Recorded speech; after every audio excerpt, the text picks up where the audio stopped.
我们经常说咳嗽要忌口，那么孩子得了咳嗽变性哮喘之后，哪些东西是不能吃的？从中医的角度出发，咳嗽变性哮喘的孩子大部分都是一个过敏性体质的孩子。第一个，像我们牛奶尽量是要少喝的，尤其是晚上不能喝，要喝的话以白天喝为主，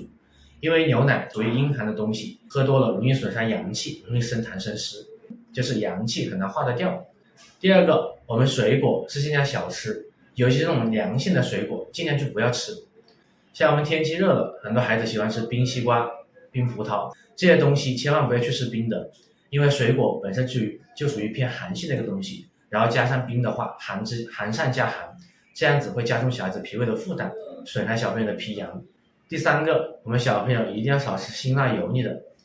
因为孩子脾胃功能本来就比较虚弱，如果吃太多油腻、太多辛辣的东西的话，会容易生痰、生燥、生热。夏季的时候，小朋友会出现长痱子、长结节那种热毒的一个情况，所以要少吃辛辣油腻的。归根结底的话，如果孩子咳嗽想要断根的话，第一个是一定要忌口，